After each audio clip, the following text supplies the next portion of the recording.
Hello guys, so আজকে আমরা যেটা পড়াবো সেটা হবে বেসিক ইলেকট্রিক্যাল।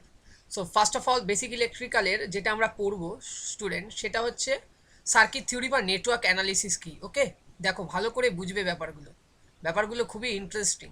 নেটওয়ার্ক অ্যানালাইসিস, এবার দেখো নেটওয়ার্ক অ্যানালাইসিস মানে হচ্ছে দুটো ভাগে ভাগ করা হয়। অ্যাকচুয়ালি নেটওয়ার্ক অ্যানালাইসিসকে দুভাগে ভাগ করা হয়। কীভাবে sir?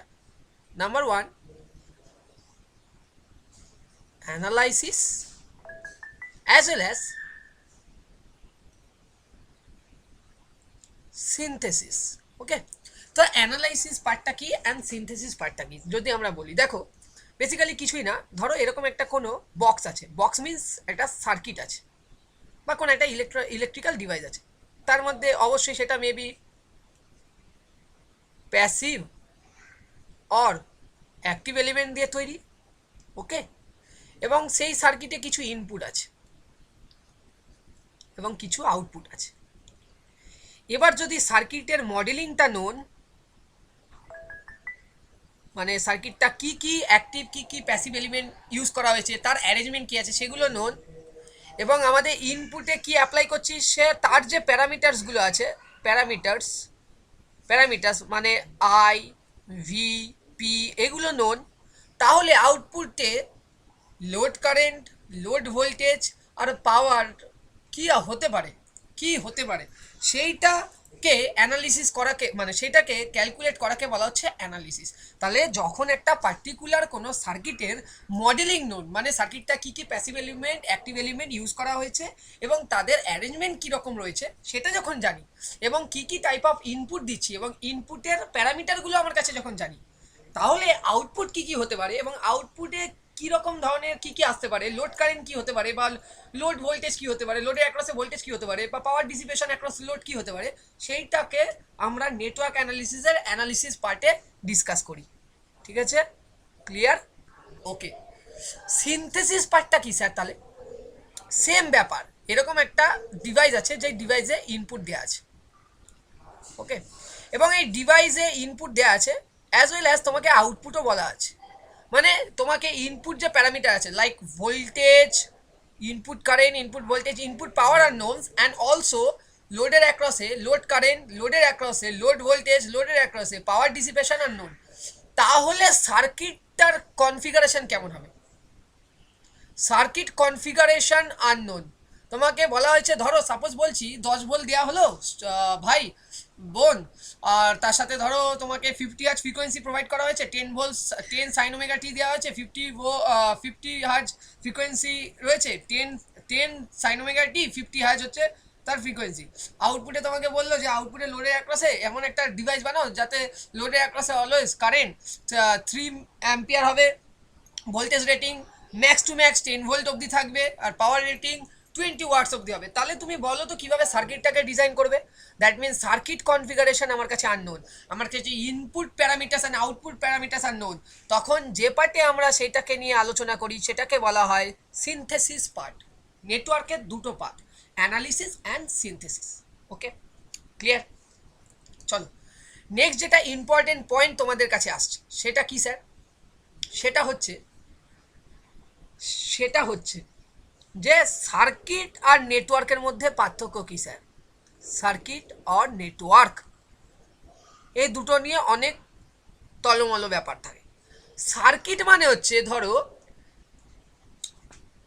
Interconnection of electrical element, but it contains always a close path. তাহলে কি বলছি? It is interconnection of electrical elements. It is interconnection of electrical elements, but it always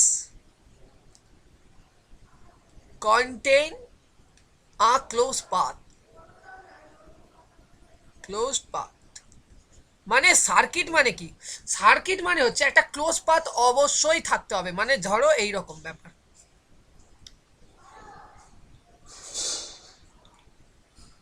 close path always থাকতে হবে।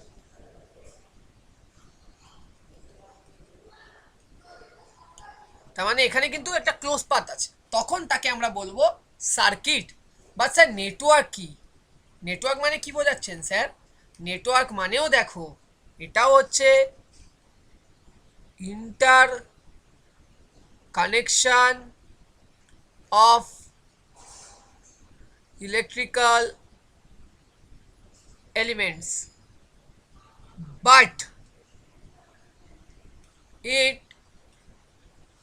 may be contain a close path or may not be। মানে এখানে আমাদের electrical এলিমেন্টের তো ইন্টার কানেকশন হতে পারে, কিন্তু আমার যে ক্লোজ লুপ থাকতেই হবে এর কোনো মানে নেই। ক্লোজ লুপ থাকতেও পারে আবার নাও থাকতে পারে। কেমন স্যার একটু দেখান দেখি? চলো তাহলে দেখাচ্ছি, চলো দেখাচ্ছি, দেখো।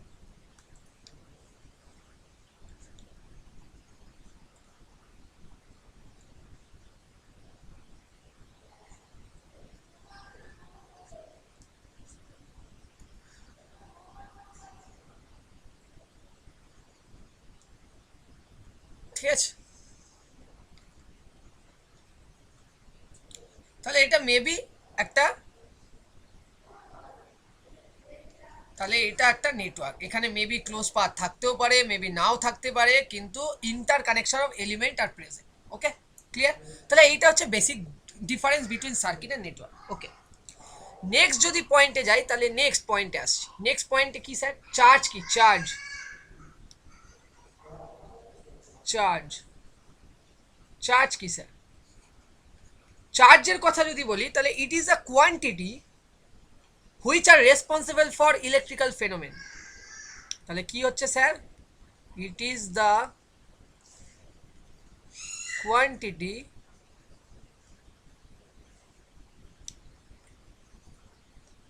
which are responsible for electrical phenomenon। ঠিক আছে, এটা হচ্ছে সব থেকে বেসিক ইলেকট্রিক্যাল কোয়ান্টিটি যেটা ইলেকট্রিক্যাল ফেনোমেনকে রেসপন্সিবল, যার জন্য। অর আমরা এইভাবেও বলতে পারি, it is an imaginary force by which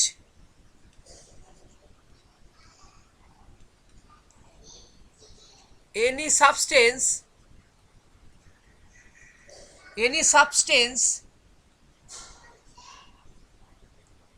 experience a force of attraction or repulsion। Okay, তাহলে it is the quantity which are responsible for electrical phenomenon. Or আমরা এইভাবে বলতে পারি, it is an imaginary force by which any substance experience a force of attraction or repulsion. Okay, কেমন sir ব্যাপারটা? দেখো, যদি আমরা এইভাবে ব্যাপারটাকে ভাবি, যদি একটা অ্যাটমিক স্ট্রাকচারের রেসপেক্টে ভাবি, দেখো এগুলো হচ্ছে ডিফারেন্ট টাইপস অফ অরবিট, এবং এখানে ধরো আছে হচ্ছে, ধরো সাপোজ বলছি, এখানে ধরো আছে নিউক্লিয়াস, আর নিউক্লিয়াসে থাকে হচ্ছে দুটো চার্জ, এক পজিটিভ দ্যাট মিনস প্রোটন, আর থাকে হচ্ছে নিউট্রন যেটা নিউট্রাল চার্জ। তো বেসিক্যালি এটাকে একটা পজিটিভ চার্জ ধরা যেতে পারে, যেতেই পারে, পজিটিভ চার্জ ধরা যেতেই পারে, ধরা গেল, বা এটাকে এইভাবে দেখালাম। এবং নানা রকম অরবিটে নানা রকম ইলেকট্রন থাকবে। তো দেখো ব্যাপারটা দেখো, কুলম্বস ল আমাদের আগেই বলে দিয়ে গেছিল যে এফ ইজুকাল টু হয় হচ্ছে 1/4πε nought into Q1 into Q2 divided by r square. তার মানে এখান থেকে দুটো জিনিস দেখতে পাচ্ছি, এফ ডাইরেক্টলি প্রপোর্শনাল হবে দুটো আনলাইক চার্জের প্রোডাক্টের সাথে, আর ইনভার্সলি প্রপোর্শনাল হবে তাদের মধ্যে ডিস্টেন্সের স্কোয়ারের সাথে। তার মানে দেখো, যেটা নিউক্লিয়াসের সব থেকে কাছে থাকবে তার মধ্যে কিন্তু বন্ডিং ফোর্স অনেক বেশি, মানে অ্যাট্রাকশন ফোর্স অনেক বেশি, কারণ এর রেডিয়াস অনেক কম। কিন্তু এই দেখো, এখান থেকে যদি আমরা এই বাইরের ইলেকট্রনটা দেখি তাহলে এটা একটা পজিটিভলি চার্জ, এটা একটা নেগেটিভলি চার্জ, এবং এদের দুজনের মধ্যে যে আর্থ ডিস্টেন্স সেটা বেড়ে যাচ্ছে। তো যখনই আর্থ ডিস্টেন্সটা বাড়ছে তখন অ্যাট্রাকশন ফোর্স কমছে। তার মানে এই জন্য কি হয়, এই জন্য যে কোনো টাইপ অফ মেটাল বা অন্যান্য সাবস্টেন্সের লাস্ট অরবিটের যে ইলেকট্রনগুলো থাকে সেই ইলেকট্রনগুলোকে ফ্রি ইলেকট্রনে পরিণত করতে খুব সুবিধা হয়, কারণ তাদের মধ্যে ইন্টার অ্যাটমিক স্ট্রেংথ অথবা বন্ডিং ফোর্স অনেক লেস হয়। ঠিক আছে, তো এইভাবে আমরা বলতে পারি। তাহলে সেই ক্ষেত্রে কি হবে, সেই ক্ষেত্রে বাইরে থেকে যদি আমরা থার্মাল এক্সাইটেশন বা আদার্স কোনো আমরা এক্সাইটেশন প্রোভাইড করি, তাহলে ইলেকট্রন কিন্তু ইজিলি জাম্প করে next energy level, that means তোমার কন্ডাকশন ব্যান্ডে মুভ করে যাবে, এবং ইলেকট্রনগুলো তখন তৈরি হবে ফ্রি ইলেকট্রনে। তখন কি ইলেকট্রনে তৈরি হবে স্যার? Free electron. যেটা ফ্রি ইলেকট্রন যেটা এক্সটার্নাল সার্কিটে কারেন্ট প্রডিউস করতে হেল্প করবে, যেটা এক্সটার্নাল সার্কিটে কারেন্ট প্রডিউস করতে হেল্প করবে। ঠিক আছে, লিখে রাখো। সো এখান থেকে যে পয়েন্ট আউটগুলো আমরা করব সেটা হচ্ছে, প্রথম হচ্ছে ইলেকট্রন, ইলেকট্রনের মাস অ্যান্ড চার্জ, ইলেকট্রনের মাস অ্যান্ড চার্জ। ইলেকট্রনের মাস হয় হচ্ছে, তোমরা অবশ্যই জানো ইলেকট্রনের মাস হয় হচ্ছে 9.11 ইন্টু 10⁻⁻31 কেজি, অ্যান্ড চার্জ যদি ইলেকট্রনের যদি চার্জের রেসপেক্টে যদি বলো তাহলে ওটা হয় -1.67 ইন্টু 10⁻⁻19 কুলম। ওকে, তাহলে এখান থেকে একটা খুব ইম্পর্টেন্ট পয়েন্ট আসছে যে চার্জের ইউনিট কি? এসআই ইউনিট কুলম, তাই না? সো এখান থেকে আমরা বলতে পারি 1 কুলম মিন্স, তাহলে এখান থেকে আবারও ভালো করে যদি অ্যানালিসিস করে দেখি, তাহলে 1 কুলম মিন্স 1/1.67 ইন্টু 10⁻⁻19 কুলম, বা এত নাম্বার অফ ইলেকট্রনস। তাহলে এটাকে যদি ক্যালকুলেট করো, তাহলে ক্যালকুলেট করলে তোমাদের আসবে অ্যাপ্রক্সিমেটলি 6.28 ইন্টু 10⁻6.28 ইন্টু 10⁻⁻9 + 18 ইলেকট্রনস। ঠিক আছে, তার মানে কোনো একটা কন্ডাক্টরের মধ্যে দিয়ে 1 সেকেন্ডে যদি একটা কন্ডাক্টরের পার্টিকুলার ক্রস সেকশন এরিয়াকে এত নাম্বার অফ ইলেকট্রন পাস করতে পারে, তাহলেই আমরা 1 অ্যাম্পিয়ার কারেন্টের ম্যাগনিটিউড 1 টার্মিনাল টু আনাদার টার্মিনালে অ্যাচিভ করতে পারি কোনো একটা কন্ডাক্টরে। ঠিক আছে, আচ্ছা এখানে আরেকটা জিনিস ইম্পর্টেন্ট, তো প্রোটনের আবার আমরা যেহেতু প্রোটন যেহেতু একটা পজিটিভলি চার্জ পার্টিকেল, তাই প্রোটনের ক্ষেত্রে আমরা চার্জ অ্যান্ড মাসটা একবার লিখে নিছি। প্রোটনের ক্ষেত্রে চার্জটা সেমই হবে, ইলেকট্রনের ঠিক অপোজিট হবে, ওটা হয়ে যাবে +1.67 ইন্টু 10⁻⁻19 কুলম, অ্যান্ড অলসো মাস হয়ে যাবে, মাস পেয়ে যাব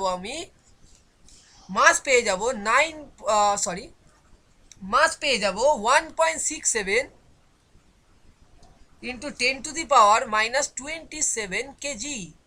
সো এখান থেকে একটা খুব ইম্পর্টেন্ট পয়েন্ট স্টুডেন্ট তোমাদের কাছে উঠে আসছে, কি স্যার কি? ওকে, লেটস কনক্লুড। ইলেকট্রনের মাস আর প্রোটনের মাসের যে রেশিও সেটা অলওয়েজ 1/1840 হয় অ্যাপ্রক্সিমেটলি, এটাও অ্যাপ্রক্সিমেটলি ক্যালকুলেট করে তোমরা দেখতে পারো। তোমাদের দুটোরই মাস আমি বলা আছে, যদি বসাও তাহলে দেখতে পারো। এটা একটা ইম্পর্টেন্ট পয়েন্ট আমাদের এক্সাম পয়েন্ট অফ ভিউ থেকে। তো এটাকে ফার্দার যদি আমরা মডিফাই করি তাহলে আমরা বলতে পারি যে mass of electron means mass of proton divided by 1840। এটা একটা খুব ইম্পর্টেন্ট পয়েন্ট আমাদের এক্সাম অ্যাসপেক্ট। ঠিক আছে, এবার আমাদের আর দুটো জিনিস জানতে হবে যে 1 kilowatt hour means equivalent to কত কিলো ক্যালোরি। মনে রাখবে 840 কিলো ক্যালোরি। এবং সেকেন্ড পয়েন্ট, এইটারই যদি করসপন্ডিং আমরা জুলে চাইতাম তাহলে 1 কিলোওয়াট আওয়ার মানে হচ্ছে 3.6 ইন্টু 10⁻6 জুল। আর 1 কিলো ক্যালোরি মানে কত joule sir? Equivalent to 4184 joule. এই তিনটে মোটামুটি জানলে মোটামুটি আমাদের কিন্তু কাজ হয়ে যাবে, মোটামুটি। ঠিক আছে, চলো।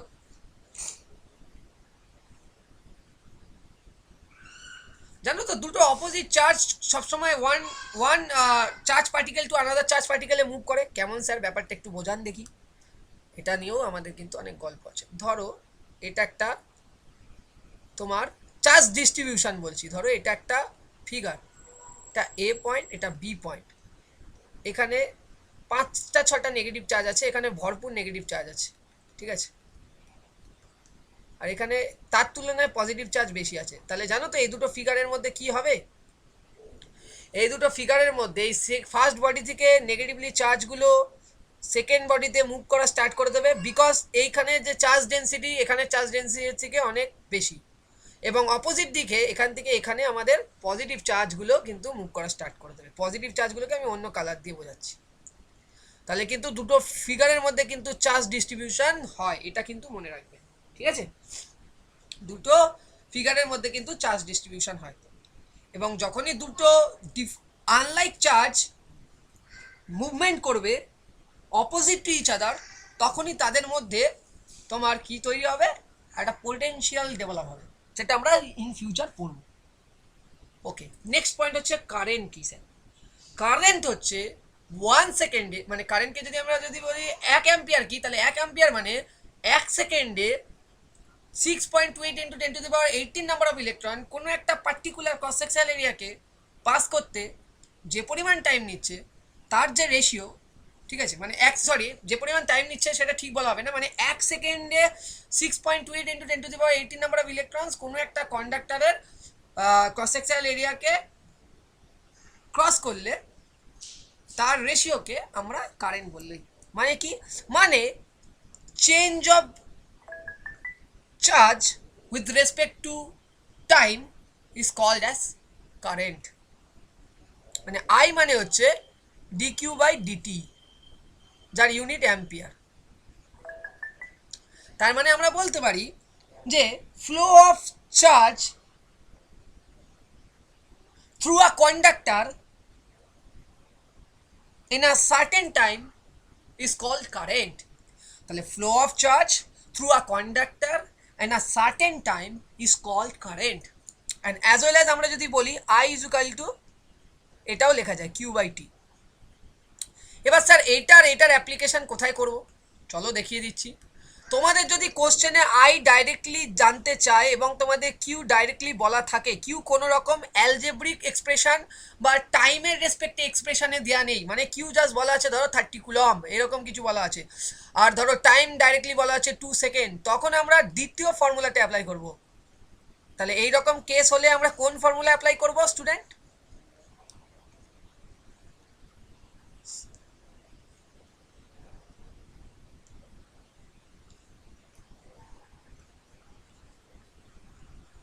Second formula. আর যখন আমাদের আইটা আমাদের জিজ্ঞাসা করেছে কিন্তু কিউটা ইন টার্মস অফ তোমার টি এর রেসপেক্টে এক্সপ্রেশনে দেওয়া আছে এবং টাইম কিছু বলা আছে যে 2 সেকেন্ডে চার্জের ইকুয়েশন দেওয়া আছে এবং 2 সেকেন্ড টাইমে কারেন্টের ম্যাগনিটিউড একটা কন্ডাক্টিং মিডিয়ামে কত হতে পারে বা কন্ডাক্টিং মিডিয়ামের মধ্যে কি ফ্লো করতে পারে, সেটা যখন যাচাই করব তখন আমরা অ্যাপ্লাই করব ফার্স্ট ফর্মুলা, অ্যাপ্লাই নাম্বার 1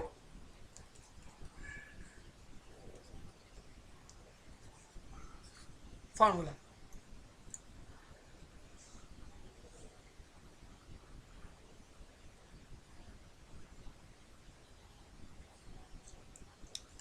এবং আরেকটা জিনিস আমাদের মনে রাখতে হবে যে like charges always repulsive force provide করে একটা চার্জের আরেকটা চার্জকে, and unlike charges always attract করে একটা চার্জ আরেকটা চার্জকে। কেমন স্যার ব্যাপারটা?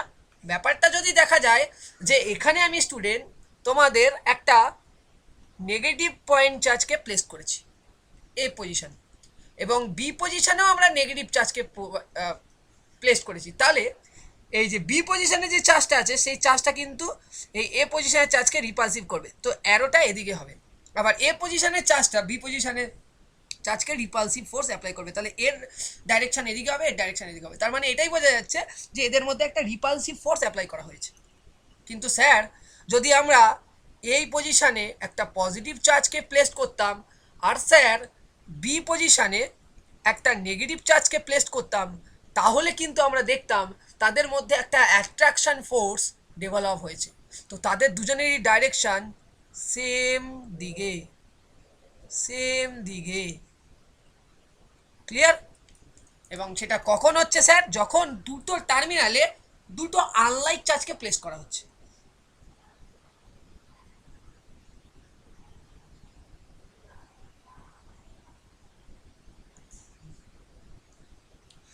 তারপরে আমরা আরেকটা ফর্মুলা ইউজ করতে পারি, যখন আমাদের বলে দেবে যে নাম্বার অফ ইলেকট্রনের চার্জ সবাই জানো, চার্জ অফ ইলেকট্রন সবাই জানো, number of electron passing through a conductor বলে দেওয়া আছে, টাইম গিভেন আছে, তখন কারেন্ট বার করার আরেকটা ফর্মুলা খুবই ইম্পর্টেন্ট, সেটা হচ্ছে I is equal two NE/T। ওকে, তাহলে যখন নাম্বার অফ ইলেকট্রনস বলে দেওয়া আছে, ইলেকট্রনের চার্জ তোমার কাছে given and time also given, তখন তোমাকে যদি বলে যে ওই একটা পার্টিকুলার কন্ডাক্টরের কারেন্টের ম্যাগনিটিউড কত হবে বার করো, তো তোমরা এই ফর্মুলা দিয়ে ইউজ করতে পারো। ঠিক আছে? আচ্ছা, কিন্তু কখনো কখনো এরকম ঘটনা ঘটে, বোঝার চেষ্টা করো, একটা কন্ডাক্টর আছে এবং এই কন্ডাক্টরের, ভালো করে বুঝবে, এই কন্ডাক্টরের মধ্যে সাপ্লাই, এই কন্ডাক্টরের মধ্যে দুটো টার্মিনালের সাথে আমরা সাপ্লাই প্রোভাইড করার পরেও এই দুটো টার্মিনালের মধ্যে কোনো পোটেনশিয়াল ডিফারেন্স ডেভেলপ হচ্ছে না, দ্যাট মিন্স কোনো কারেন্ট ফ্লো হচ্ছে না, পোটেনশিয়াল ডিফারেন্স ডেভেলপ হচ্ছে না, কারেন্টও 0 অ্যাম্পিয়ার ফ্লো করছে। কোন পার্টিকুলার কন্ডিশনে হবে স্যার?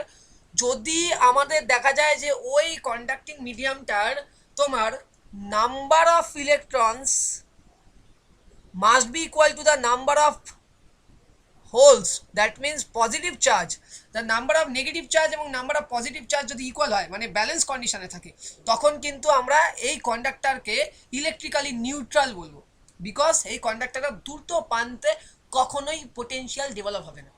ঠিক আছে, এটা কিন্তু জেনে রাখো, কখনোই পোটেনশিয়াল কিন্তু এ আর বি এর মধ্যে হবে না। সো ডেফিনেটলি আমাদের কারেন্ট তোমার 0 অ্যাম্পিয়ারই ফ্লো করবে। সো ডেফিনেটলি এটাকে তখন আমরা বলবো নিউট্রালি, ইলেকট্রিক্যালি নিউট্রাল। ঠিক আছে? ওকে, আই থিঙ্ক সবাই ক্লিয়ার হয়েছে। চলো নেক্সট স্লাইডে যাওয়া যাক। নেক্সট স্লাইডে যাওয়া যাক। খুব সুন্দর করে আমরা এক্সপ্লেন করছি এবং এত প্রপারলি এক্সপ্লেন করে দেবো তোমাদেরকে, চিন্তা করার কোনো কারণ হবে না। ঠিক আছে, একটু ওয়েট করো, নেক্সট পেজে যাই, দেন আমি ডিসকাস করছি। ভালো ভালো জিনিস ডিসকাস করব, ভালো ভালো প্রবলেমও করাবো, কোনো চিন্তা করার কারণ নেই।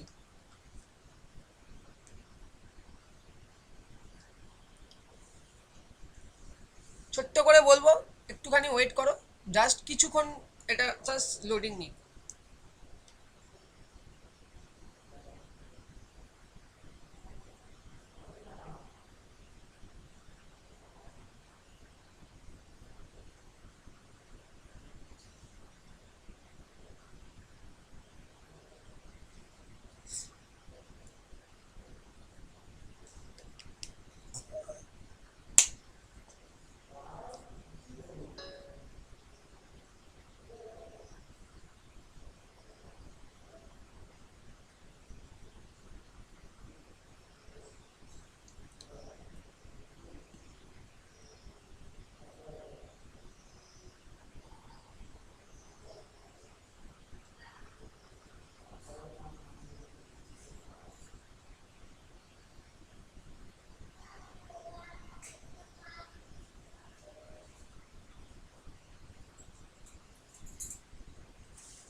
চিল্লা চিল্লি হচ্ছে কেন আমার?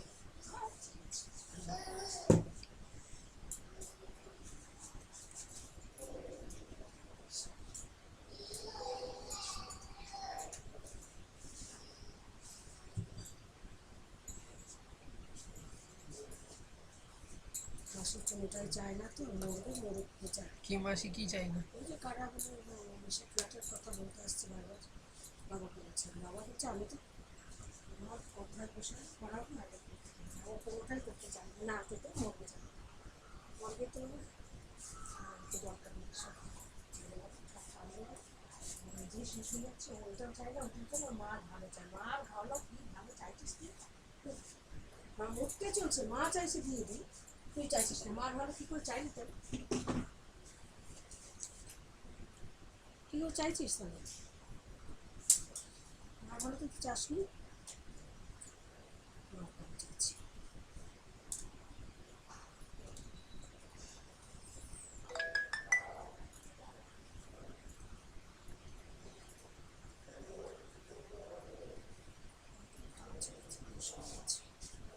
সব কথা বাবা এদের সামনে সামনে দুই বোন একটা ঝাঁপে মাপে আসতে শুরু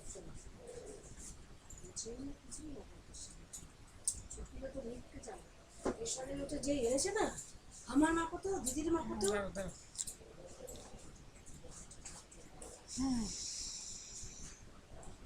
নেক্সট নেক্সট আমরা দেখব, দেখো নেক্সট আমরা দেখব ইনিশিয়াল চার্জ কনসেপ্ট। এবং আমরা অলওয়েজ মনে রাখবে যে conventional direction of current opposite to negative charge হয়, এটা কিন্তু তোমরা পয়েন্ট করে রাখো। যে কনভেনশনাল যে ডাইরেকশন আমরা ধরি, কনভেনশনাল যে ডাইরেকশন আমরা ধরা হয়, conventional direction of current opposite to negative charge always, ঠিক আছে, এটা মনে রাখতে হবে। এবং ইনিশিয়াল চার্জের যেটুকুনি ফর্মুলা জানা দরকার সেটা হচ্ছে কিউ অফ টি মানে হচ্ছে মাইনাস ইনফাইনাইট টু, আমি তোমাদেরকে একেও দেখাবো, এই জিনিসটা খুব রিয়েলিস্টিক এবং খুবই important, T IT into DT. এবারে আমরা একটা কার্ভ আঁকছি, দেখো মারাত্মকভাবে এক্সপ্লেন করবো তোমাদেরকে, তোমরা একদম রিয়েল ফিলিংসটা পাবে, এই জন্যই ইজি টু লার্নিং জয়েন করা উচিত। দেখো এটা হচ্ছে 0 পয়েন্ট, তো এটা হচ্ছে মাইনাস ইনফাইনাইট, এটা হচ্ছে প্লাস ইনফাইনাইট। এবার তুমি ব্যাপারটা বোঝার চেষ্টা করো। এই পার্টিকুলার কন্ডিশনে কোনো রকম চার্জ প্রেজেন্টই ছিল না, তো কারেন্ট ফ্লো করবে না, ডেফিনেটলি করবে না। কিন্তু যেই গেল জিরো কন্ডিশনটা যেই ক্রস করলো, তখন কিন্তু ধীরে ধীরে চার্জের প্রেজেন্টও রইলো এবং তার জন্য কারেন্টও ফ্লো করা স্টার্ট হলো, ঠিক আছে। তো এটা হলো কার্ভ। তাহলে আমরা এখন অ্যানালিসিসটা যদি এরকমভাবে করি এবং একটা সার্টেন সময় পরে গিয়ে এটা স্যাচুরেট হয়ে যাবে, ঠিক আছে, এই পয়েন্ট থেকে। তো যদি এখন আমরা ইনিশিয়াল চার্জ থিওরেম এর উপরে লাগাই, তাহলে আমরা কি পাবো জানো, minus infinite to 0 I of T DT plus 0 to T I DT. মানে কি স্যার, মানে এই সময় দেখো, এই সময় কোনো রকম চার্জ প্রেজেন্ট ছিল না, তো কোনো রকম কারেন্টও প্রেজেন্ট হবে না, যেটাকে বলা হচ্ছে ইনিশিয়াল চার্জ। এই ব্যাপারটাকে আমরা এখন লিখবো কিউ নট প্লাস, ভালো করে বুঝবে। আর 0 to T I of DT, তো যেটাকে আই অফ ডিটি বা আই অফ ইনফাইনাইট যেটা ধরছো সেটা হচ্ছে তোমার অ্যাজ ইট ইজ যেমন ছিল সেটাকে লিখলাম। এটা হচ্ছে চার্জের যে কনসেপ্ট সেটা। কিউ অফ টি হয় initial charge plus 0 to T I of T DT, সেটা হচ্ছে তোমার বেসিক্যালি কি হয়, বেসিক্যালি হচ্ছে চার্জের ইকুয়েশন। মানে তোমাকে যদি কোনো প্রবলেমে ইনিশিয়াল চার্জ গিভেন থাকে, ফাইনাল চার্জ কত হতে পারে ওই পার্টিকুলার কন্ডাক্টরের মধ্যে দিয়ে, সেটা যদি ক্যালকুলেট করতে বলে, তার যদি কারেন্ট ম্যাগনিটিউড জানা থাকে, তাহলে তোমরা এই ফর্মুলা দিয়ে কিন্তু তোমরা ইজিলি সেটাকে ফাইন্ড আউট করতে পারবে। এবং এটা খুবই ইম্পর্টেন্ট একটা পার্ট, যেটা আমি দেখানোর চেষ্টা করেছি। Okay, let's go next topic. Next টপিকে আমরা যদি যাই, তাহলে আমরা প্রথম যাব হচ্ছে নেক্সট টপিকে যদি আমরা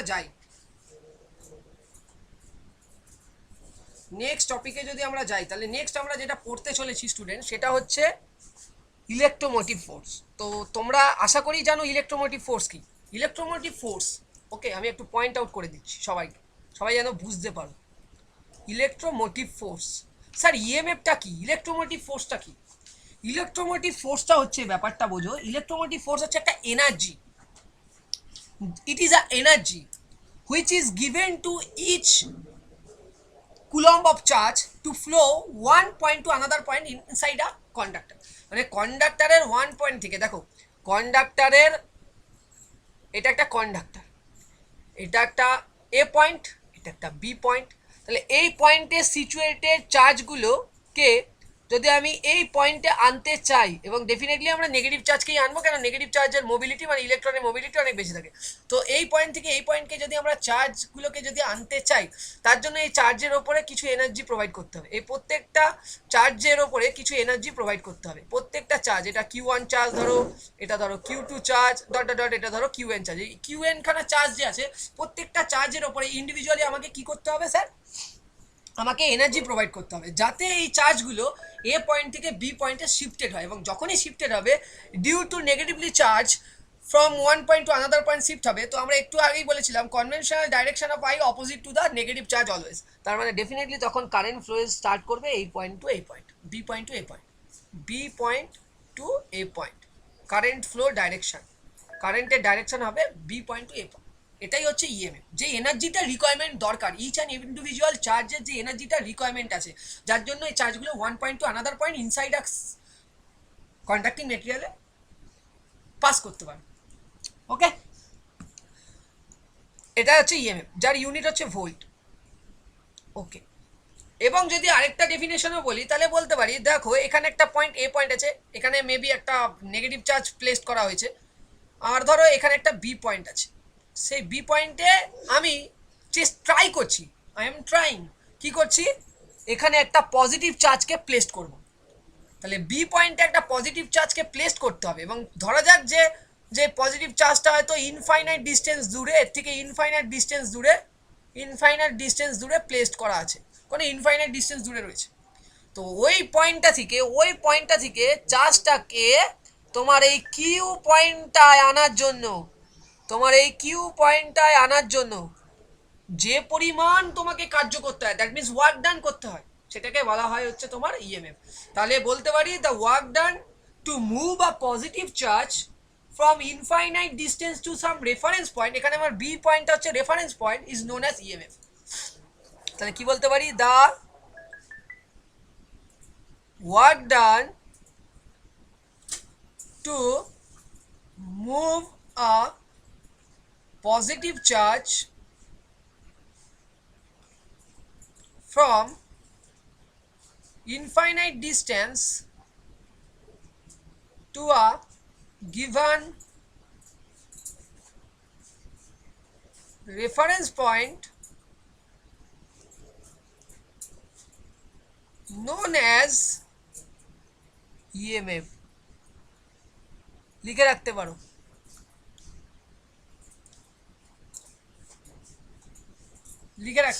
ক্লিয়ার? চলো, তার মানে আমরা বুঝতে পারছি যে পার্টিকুলারলি ধরো এটা এ পয়েন্ট, এটা বি পয়েন্ট, পার্টিকুলারলি এ পয়েন্ট থেকে বি পয়েন্টে এই চার্জকে নিয়ে যাওয়ার জন্য এই চার্জের ওপরে যে পরিমাণ ওয়ার্ক ডান করতে হয়, ঠিক আছে, তার মানে একটা চার্জকে এ পয়েন্ট থেকে ট্রাভেল করিয়ে বি পয়েন্টে নিয়ে যাওয়ার জন্য যে পরিমাণ ওই চার্জটার ওপরে ওয়ার্ক ডান করা হয়, সেটাকেই বলা হয় হচ্ছে potential difference or EMF. That means V is equal to হয়ে যায় আমার DW by D Q, or আমরা বলতে পারি W by Q. Okay, clear? যার ইউনিট হচ্ছে volt or joule per coulomb. Why? কারণ আমরা জানি ওমেগা হচ্ছে ওয়ার্ক ডানের ইউনিট হচ্ছে জুল এসআই ইউনিট, আর কিউ এর এসআই ইউনিট হচ্ছে কুলম, তাহলে joule per coulomb.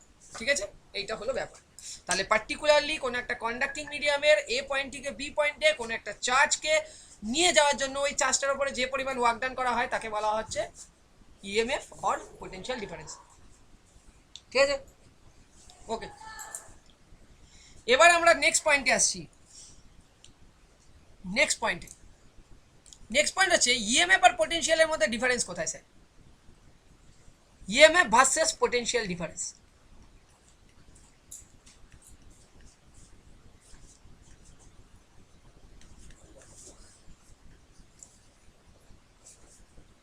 EMF versus potential difference, বলো।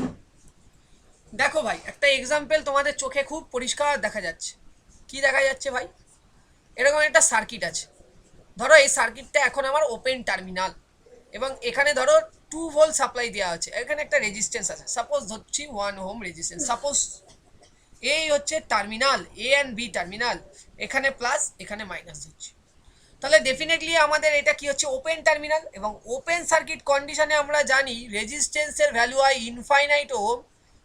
ডিউ টু দিস আমাদের এই টার্মিনাল থেকে কারেন্ট বা এই সোর্স থেকে কারেন্ট আমার এই এ টু বি টার্মিনালের দিকে ফ্লো করবে 0 অ্যাম্পিয়ার, কারণ কারণ কোনো পাথই পাবে না রিটার্ন হওয়ার, মানে এখান থেকে কারেন্ট বেরোবে কিন্তু কারেন্ট রিটার্ন হবে আবার যে এই টার্মিনালে, তার কোনো পাথ আমরা পাচ্ছি না।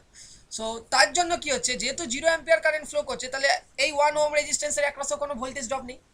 তো ডেফিনেটলি যে পরিমাণ ভোল্টেজ এখানে দেখতে পাচ্ছ সেই পরিমাণ ভোল্টেজ তুমি এই এ টু বি টার্মিনালের অ্যাক্রসে পেয়ে যাবে, তার মানে ওপেন সার্কিট ভোল্টেজ হয়ে যাবে 2। কিন্তু এবার যদি ঘটনাটা অন্যরকম করে দিই, কী রকম স্যার, ভালো করে বোঝার চেষ্টা করো। যদি এখন এইটাকেই যদি আরেকটা রেজিস্ট্যান্স দিয়ে কানেক্ট করে দিই, এবং সেম টু সেম এইখানেও আমরা একটু আগে একটা ভোল্টমিটার কানেক্ট করেছিলাম স্যার,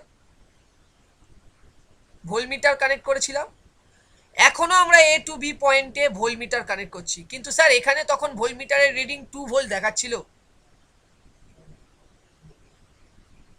কিন্তু স্যার এখন কিন্তু আর 2 ভোল্ট দেখাচ্ছে না। ওয়াই? কারণটা কি? কারণ এখন সার্কিট কনফিগারেশন চেঞ্জ হয়ে গেছে স্যার। এখন এখানে একটা 1 ওহম, এখানে একটা 1 ওহম হয়ে গেছে, এখন ক্লোজ পাথ পাচ্ছে, কারেন্ট ফ্লো করছে। তো কারেন্ট যেহেতু ফ্লো করছে, তাই স্যার আমার এই 1 ওহমের অ্যাক্রসে এখানে 1 ভোল্ট ড্রপ হচ্ছে। তো রিমেনিং 2 ভোল্ট থেকে 1 ভোল্ট যদি এই 1 ওহমের অ্যাক্রসে ড্রপ হয়ে যায়, স্যার বাদবাকি যে ভোল্টেজটা আছে সেটা ডেফিনেটলি এই 1 AB টার্মিনালের মধ্যে ডেভেলপ হবে, তার মানে 1 ভোল্ট। তাহলে এখন ভোল্টেজটা চেঞ্জ হয়ে যাচ্ছে 1 ভোল্ট। এখন ভোল্টেজটা আগের কন্ডিশনে 2 ভোল্ট পাচ্ছিলাম স্যার ভোল্টমিটারের রিডিং, এখন পাচ্ছি 1 ভোল্ট। তার মানে বোঝানো হচ্ছে যে এই দুটো টার্মিনালের যে পোটেনশিয়াল ডিফারেন্স, যে এই দুটো টার্মিনালের মধ্যে যে ভোল্টেজ, ঠিক আছে, এবং তার জন্য যে পোটেনশিয়াল ডিফারেন্স, মানে পোটেনশিয়াল ডিফারেন্সটা তৈরি হচ্ছে, সেটা অলওয়েজ ডিপেন্ডেন্ট হচ্ছে সার্কিটের রেজিস্টিভ এলিমেন্টের রেটিং অ্যাজ ওয়েল অ্যাজ কারেন্টের রেটিংয়ের ওপর। কিন্তু ইএমএফ কিন্তু কারেন্টের rating as well as circuit অ্যারেঞ্জমেন্টের ওপরে ইন্ডিপেন্ডেন্ট। কেন দেখো, কারণ ওপেন সার্কিট কন্ডিশনেও ইএমএফ এর ভ্যালু 2 ছিল, ক্লোজ সার্কিট কনফিগারেশনেও ইএমএফ এর ভ্যালু 2 আছে। তাহলে আমরা বলতে পারি ইএমএফ, কি বলতে পারি, EMF act as an source, EMF act as an source, and বলতে পারি এটা independent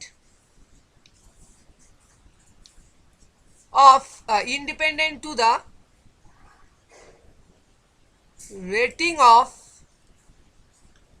I as well as R, but potential difference always dependent both I and R, and also circuit arrangement. ওকে, তো এই হলো ব্যাপার, মোদ্দা কথা ইএমএফ আর পোটেনশিয়ালের মধ্যে এই পার্থক্য আমরা পাচ্ছি, ঠিক আছে।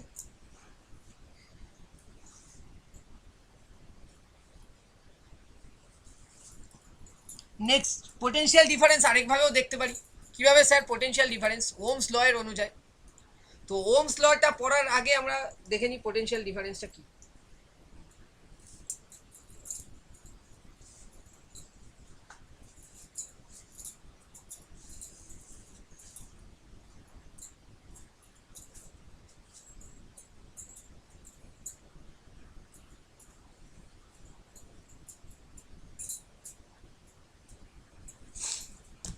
দেখো,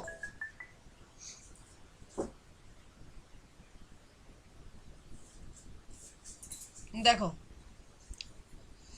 যেটা আর কি বলছিলাম, ধরো সাপোজ বলছি, ধরো এটা একটা পয়েন্ট আর এটা একটা পয়েন্ট, এটা এ পয়েন্ট, এটা বি পয়েন্ট, ঠিক আছে। ধরো এখানে একটা রেজিস্ট্যান্স আছে, এবার এই পয়েন্টে একটা পোটেনশিয়াল ডেভেলপ হয়েছে, এই পয়েন্টে একটা পোটেনশিয়াল ডেভেলপ হয়েছে, কিন্তু কারেন্টের ডাইরেকশন কোনটা হবে সেটা ডিফাইন করবে যে কোন দিকের পোটেনশিয়াল বেশি। বিকজ আমরা অলওয়েজ জানি, আমরা always we know current always flows from higher potential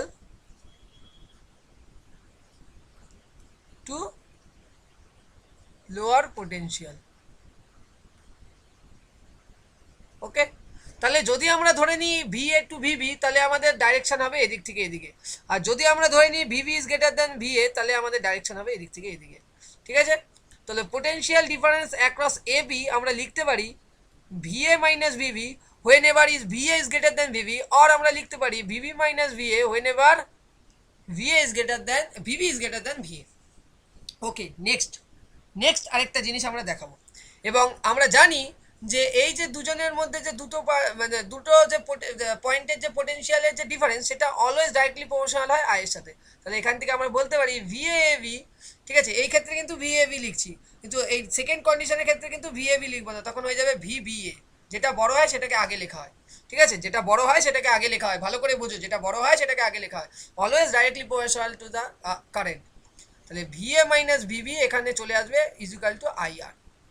ঠিক আছে, যেটা অ্যাকচুয়ালি ওহমস ল বলেছে, কিন্তু অ্যাকচুয়ালি এখান থেকে ওহমস লটা ডিফাইন হয় না, কোথা থেকে হয় না হয় সেগুলো আমরা এক্সপ্লেন করবো ইচ অ্যান্ড এভরিথিং ধীরে ধীরে ধীরে। তোমরা শুধু ক্লাসটা করতে থাকো। চলো নেক্সট দেখো।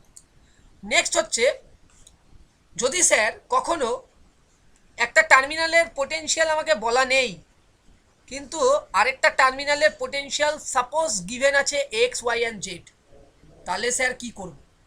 তাহলে অলওয়েজ মনে রাখবে কারেন্টের ডাইরেকশন অলওয়েজ যেদিকে পোটেনশিয়াল দেওয়া আছে তার প্লাস মাইনাসটাকে চেক করে নেবে, সেদিক থেকে কারেন্টের ডাইরেকশন বানাবে। কেন স্যার?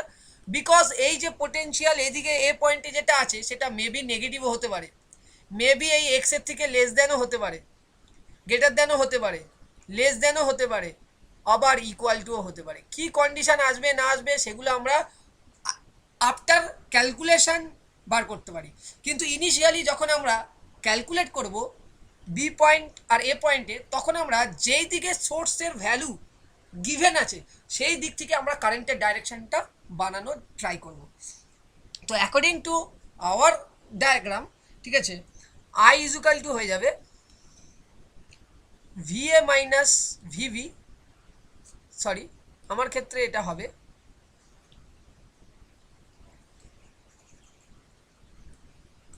X মাইনাস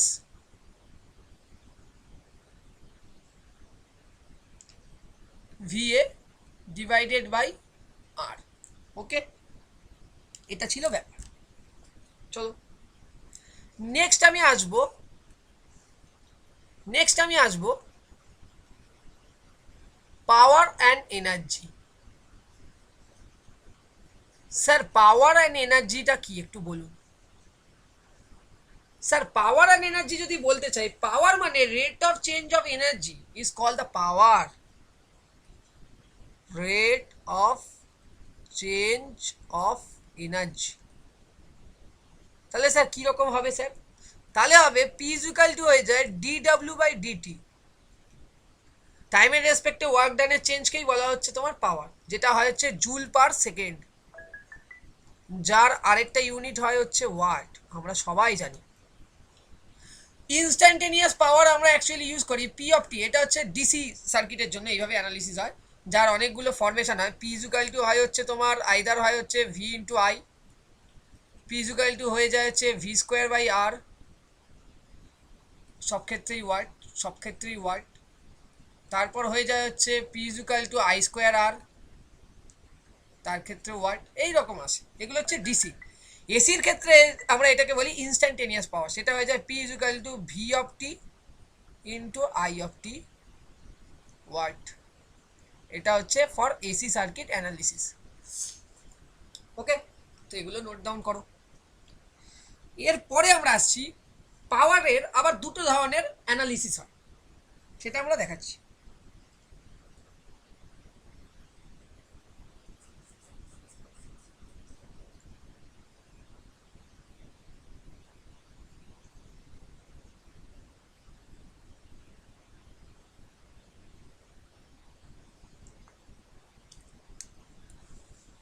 ওকে, নেক্সট যাচ্ছি আমরা ডেলিভার্ড অ্যান্ড অ্যাবজর্ব পাওয়ার।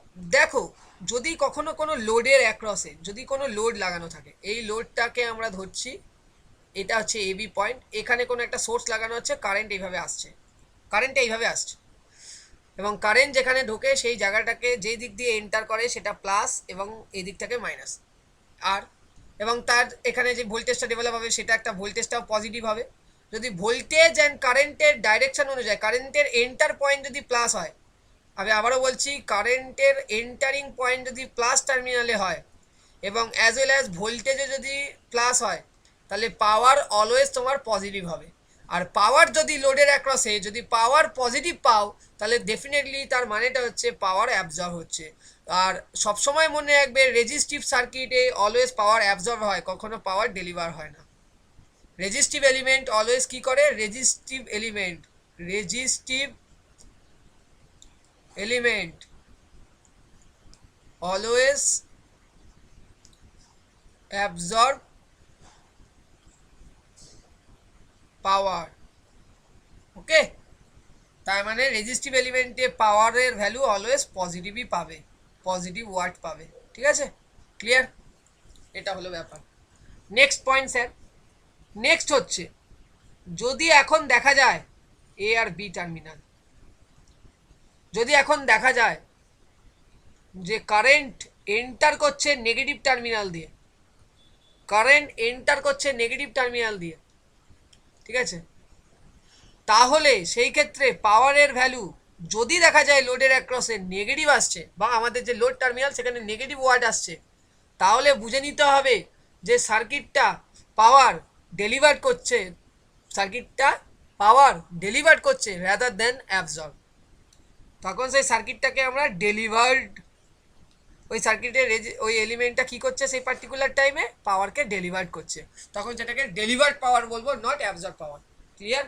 তো এইরকম দুটো এক্সাম্পল দিয়ে বোঝানো। এখানে অ্যাকচুয়ালি রেজিস্ট্যান্স আঁকাটা ভুল হবে টেকনিক্যালি, এখানে অ্যাকচুয়ালি এটাকে এইরকমভাবে বানাতে হবে, লোড। এটাকে আমরা কি বানাচ্ছি স্যার, লোড। ঠিক আছে, তো আশা করি ক্লিয়ার আছে। ওকে, নেক্সট পয়েন্টে যাচ্ছি। দেখো প্রত্যেকটা জিনিস কিন্তু খুব ডিটেলিংয়ে যাচ্ছি, তোমরা একটু দেখবে। নেক্সট পয়েন্ট হচ্ছে এদিকে আছে হচ্ছে সোর্স,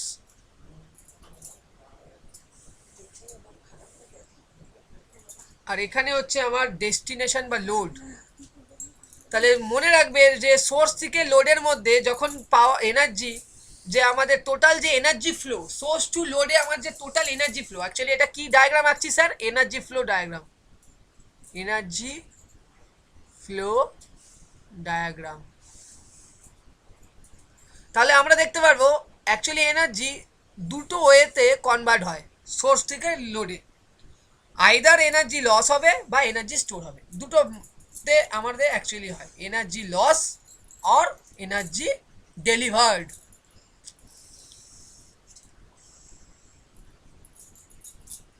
এক সেকেন্ড, এনার্জি লস যেটা বেসিক্যালি আমাদের হিট হিসাবেই হয়, যেটা বেসিক্যালি আমাদের আই স্কোয়ার আর, আর যেটা বেসিক্যালি রেজিস্টিভ এলিমেন্টের অ্যাক্রসে হয়। বোঝা গেছে? আর আরেকটা হয় হচ্ছে এনার্জি স্টোর, এনার্জি স্টোর। এবার এনার্জি আবার দুই রকম ভাবে কিন্তু স্টোর হয়। নাম্বার ওয়ান, ম্যাগনেটিক এনার্জি और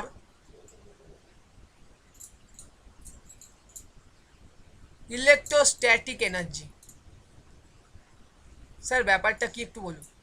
ম্যাগনেটিক এনার্জিকে কাইনেটিক এনার্জি বলছি আর ইলেকট্রোস্ট্যাটিককে পোটেনশিয়াল এনার্জি বলছি। আমরা সাধারণত জানি যে কোনো টাইপ অফ সার্কিটে সোর্স টু লোডের মধ্যে ডেফিনেটলি তিনটে এলিমেন্ট প্রেজেন্ট থাকে, যেই তিনটে প্যাসিভ এলিমেন্ট খুবই পরিচিত, রেজিস্টার, ইন্ডাক্টর আর ক্যাপাসিটার। এদের মধ্যে এ আর এর অ্যাক্রসে অলওয়েজ এনার্জি লস হয়, বিকজ আর কি করে, আর অলওয়েজ আমরা বলেছি আর এর অ্যাক্রসে অ্যাবজর্ব পাওয়ার হয়, মানে আর এর অ্যাক্রসে কি হবে, আই স্কোয়ার আর লস হবে। আর এরা দুজন কি করে, এনার্জিকে স্টোর করে, স্টোর।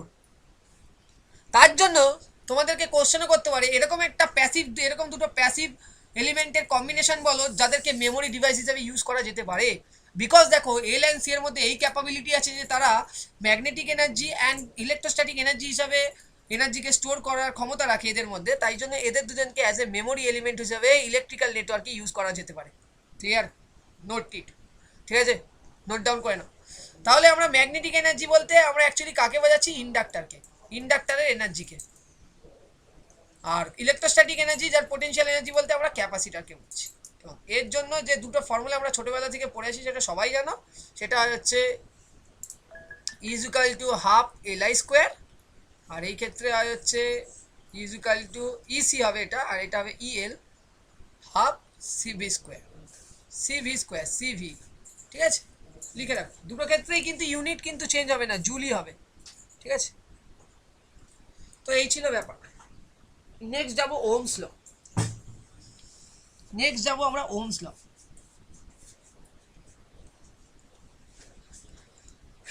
একটু দাঁড়িয়ে নিই, তারপর আমরা নেক্সট স্লাইডে যাচ্ছি।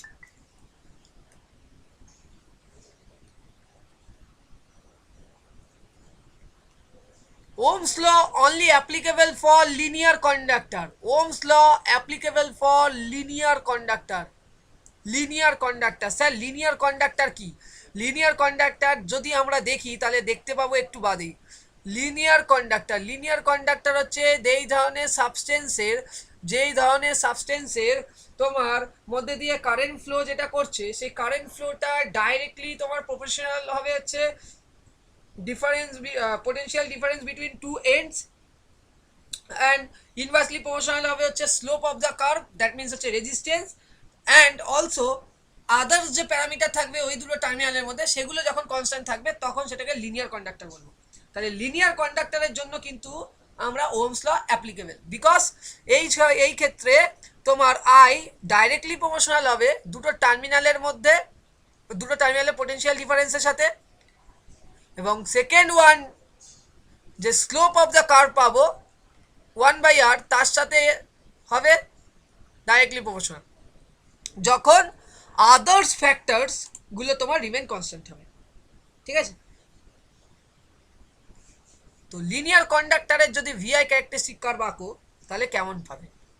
তাহলে তোমরা পাবে দেখো এইরকম কার্ভ, এটা অলওয়েজ অরিজিন থেকে পাস করছে এবং এটা always y is equal to mx plus c K follow up করছে, ওকে,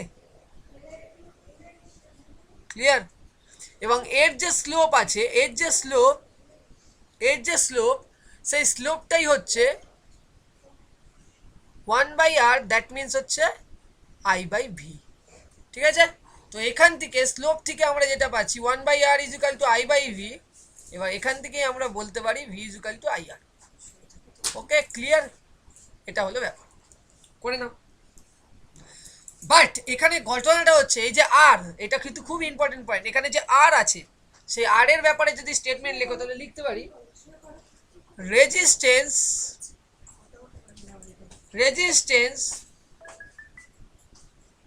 does not depends on V and I, but it depends on ratio of I and V, লিখে রাখো, এটা কিন্তু খুব গুরুত্বপূর্ণ পয়েন্ট। নেক্সট পয়েন্ট হচ্ছে রেজিস্ট্যান্সটা কি? স্যার রেজিস্ট্যান্স হচ্ছে, দেখো রেজিস্ট্যান্সটা কি? রেজিস্ট্যান্স হচ্ছে যে কোনো একটা মেটেরিয়ালের অপোজিং নেচার। মানে কি স্যার? মানে হচ্ছে যে কোনো একটা মেটেরিয়ালের প্রপার্টি, যে প্রপার্টিটা কি বোঝায়, সেই প্রপার্টিটা বোঝায় বা সেই প্রপার্টিটা অফার করে তোমার opposition two flow of current. তাহলে আমরা কি বলতে পারি? The property of a material by which its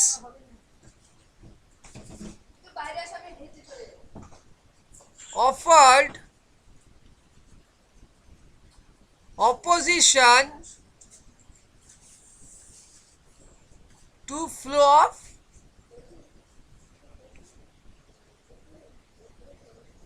electric current called resistance.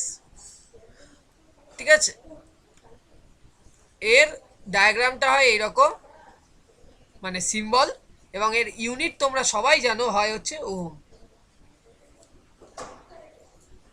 ঠিক আছে, ইউনিট জানো ওহম। কিন্তু স্যার রেজিস্ট্যান্স তো অনেকগুলো বিষয়ের উপর ডিপেন্ড করে, সেটা নিয়ে একটু আলোচনা করবেন না? ডেফিনেটলি করবো। রেজিস্ট্যান্স বেসিক্যালি তোমার যে মেজর কয়েকটা জিনিসের উপর ডিপেন্ড করে, সেটা হচ্ছে রেজিস্ট্যান্স তোমার ডাইরেক্টলি লেন্থের সাথে ডিপেন্ড করে। সেকেন্ড পয়েন্ট, রেজিস্ট্যান্স তোমার কন্ডাক্টর বা কোনো মেটেরিয়ালের ক্রস সেকশনাল এরিয়ার উপর ডিপেন্ড করে। রেজিস্ট্যান্স ডাইরেক্টলি তোমার রেজিস্টিভিটি অফ দ্য মেটেরিয়ালের উপর ডিপেন্ড করে। এবং ফোর্থ পয়েন্ট, রেজিস্ট্যান্স ডাইরেক্টলি টেম্পারেচারের উপরেও ডিপেন্ড করে।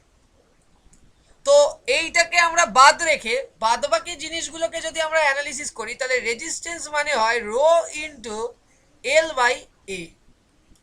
ঠিক আছে, যার ইউনিট ওহম। তো স্যার এখানে আমরা বুঝতে পারছি যে যদি আমরা লেন্থটাকে ইনক্রিজ করে দিই স্যার, তাহলে রেজিস্ট্যান্স ভ্যালু বেড়ে যাবে, কারেক্ট? যদি স্যার আমরা ক্রস সেকশনাল এরিয়াকে ছোট করে দিই, তাহলে আমাদের রেজিস্ট্যান্স ভ্যালু বেড়ে যাবে, কারেক্ট?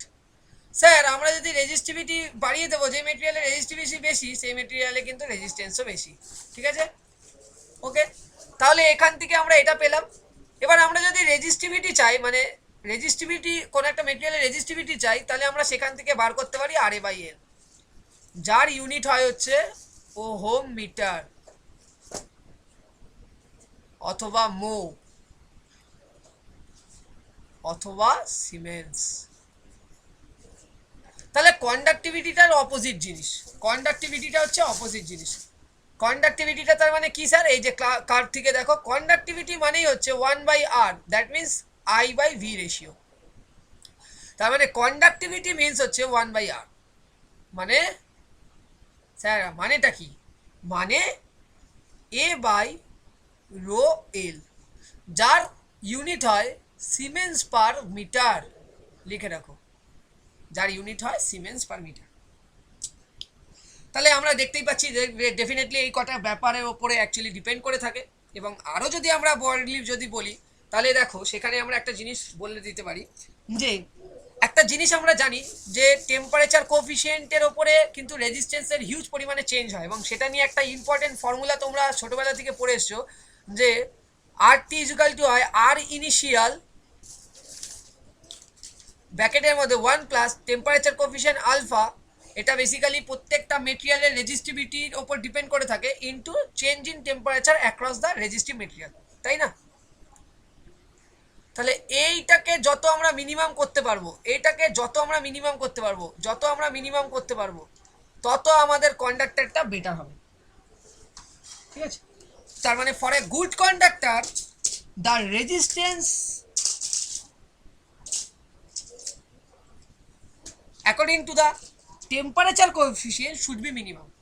ওকে, তার মানেটা হচ্ছে resistance not much more affected with the temperature. Resistance ভ্যালুটা যেন টেম্পারেচারের উপরে সেইভাবে চেঞ্জেস না আসে। তো যদি আমরা একটা গুড কন্ডাক্টর তৈরি করতে চাই, ডেফিনেটলি আমাদের কী করতে হবে? টেম্পারেচার মানে কোফিশিয়েন্ট, বা যেটা বলছি for resistance, temperature coefficient for resistance should be minimum করতে হবে। এবং সেটা মিনিমাম করা যাবে কি করে? সেটা মিনিমাম করা যাবে যদি আমরা কিছু মেটেরিয়াল ইউজ করি, যেটাকে অ্যালয়, কিছু অ্যালয় ইউজ করি। তার মধ্যে 1 নম্বর অ্যালয় হচ্ছে ম্যাঙ্গানিন,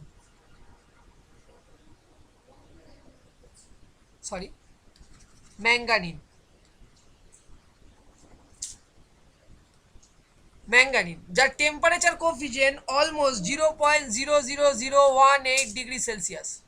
ঠিক আছে, এতটাই মিনিমাম যে এর টেম্পারেচার কোফিশিয়েন্ট এতটাই মিনিমাম, মানে এর আলফার ভ্যালু হচ্ছে এইটা, এতটাই কম যে আমরা কি করতে পারি, আমরা কিন্তু টেম্পারেচারের রেসপেক্টে রেজিস্ট্যান্সের যে ভ্যালু চেঞ্জ হওয়া, ওটা অনেক মিনিমাম হয়। এবং যত মিনিমাম রাখতে পারি, তত আমাদের আমরা বেটার তোমার কন্ডাক্টর তৈরি করতে হবে।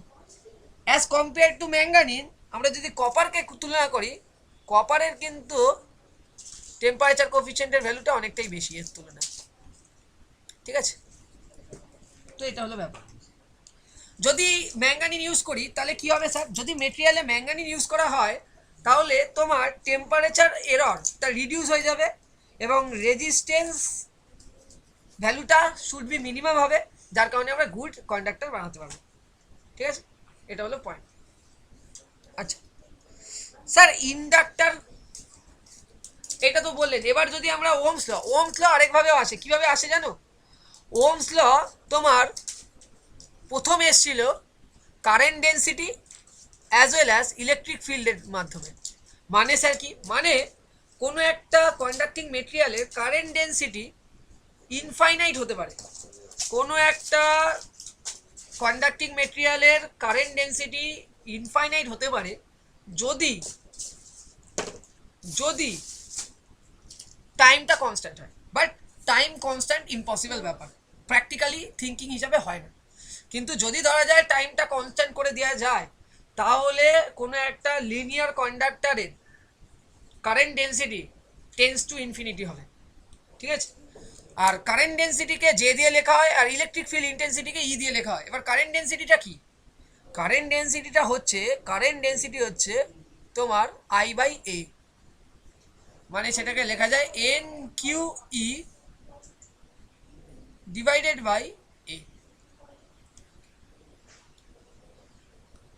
মানে স্যার কি, মানে হচ্ছে এরকম একটা ধরো প্লেট নিলাম, এই প্লেটে পার ক্রস সেকশনাল এরিয়াতে কি অ্যামাউন্ট অফ কারেন্ট ফ্লো করছে সেটাকেই বোঝানো হয় কারেন্ট ডেন্সিটি দিয়ে। পার ক্রস সেকশনাল এরিয়াতে কি অ্যামাউন্ট অফ কারেন্ট ফ্লো করছে সেটাকে বলা হয় তোমার কারেন্ট ডেন্সিটি। আর ইলেকট্রিক ফিল্ড ইন্টেন্সিটি হচ্ছে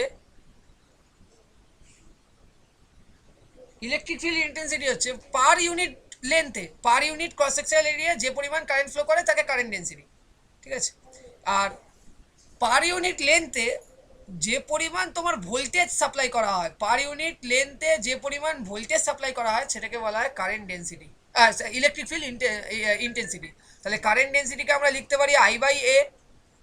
আর আমরা একটা কনস্ট্যান্ট নিয়ে নিলাম, সেটাই হচ্ছে resistivity of the material, and E হচ্ছে কারেন্ট মানে ইলেকট্রিক ফিল্ড ইন্টেন্সিটি আমরা বললাম ভোল্টেজ পার ইউনিট লেন্থ। যদি আমরা করি তাহলে এখান থেকে একটা জিনিস তোমরা পরিষ্কার দেখতে পাবে, দেখো আই ইন্টু চলে আসবে rho L divided by A equal to V. দেখো rho L divided by A মানেই তোমরা জানো আর, অর জানো 1/σ, that means I R equal to V. তো প্রথম ডেভেলপ হয়েছিল কিন্তু এখান থেকে ফর্মুলা, পরে ওটাকে মডিফাই করা হয় এবং ওটাকে আরো এই কনসিডারেশনগুলো যেমন লেন্থ এত কিছু, যেমন এই অ্যানালিসিসে length, cross sectional area, resistivity of the medium, এতগুলোকে কনসিডার করা হয়েছে। এই ব্যাপারগুলোকে রিমেইন কনস্ট্যান্ট রেখে শুধুমাত্র দুটো পয়েন্টের বিভব পার্থক্য এবং কারেন্টের মধ্যে শুধু অ্যানালিসিসটা করেছিল আমাদের ওহম স্যার। কিন্তু তার আগে কিন্তু আমরা এইভাবে actually V equal to I R prove করেছিলাম। ঠিক আছে, নোট দ্যাট। ঠিক আছে, ক্যাপাসিটার কি করে স্যার? ক্যাপাসিটার প্যাসিভ এলিমেন্টের মধ্যে ক্যাপাসিটার নিয়ে একটু বলুন। ক্যাপাসিটার হচ্ছে একটা প্যাসিভ এলিমেন্ট যেটা কি করে, যেটা চেঞ্জ ইন ভোল্টেজকে অপোজ করে। ক্যাপাসিটার কি করে স্যার? ক্যাপাসিটারের ফার্স্ট কাজ চেঞ্জ ইন ভোল্টেজকে অপোজ করে।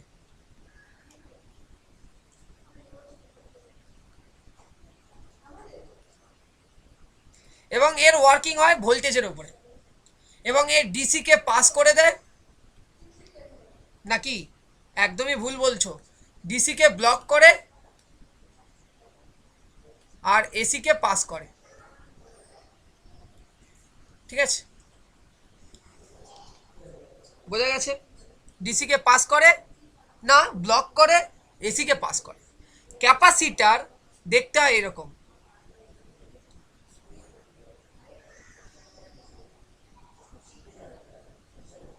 এটা ক্যাপাসিটার ভোল্টেজ, যেখান দিয়ে যে কারেন্ট যাচ্ছে ক্যাপাসিটার কারেন্ট, দুটো টার্মিনাল।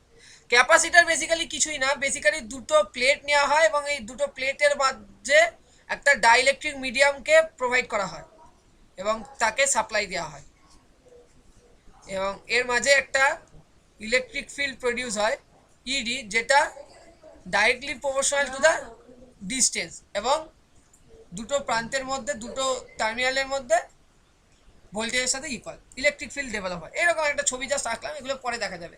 তাহলে ক্যাপাসিটার বেসিক্যালি কি করে, basically it oppose the change in voltage and it passes the AC current or it passes the AC current and block the DC current, and according to the DC current it produces a DC voltage that is called the capacitor voltage VC. And how it will calculate, দেখো capacitor মানে আমরা জানি Q by V, yes or no? তা Q is equal to আমরা জানি CV। তো এখান থেকে আমরা যদি ক্যাপাসিটারে কি কারেন্ট ফ্লো করছে, ক্যাপাসিটার কারেন্টকে বার করতে চাই, তাহলে এখানে আমাদের সবার প্রথমে কি করতে হবে, কিউ মানে IT is equal two CV, হ্যাঁ কি না, তাই না?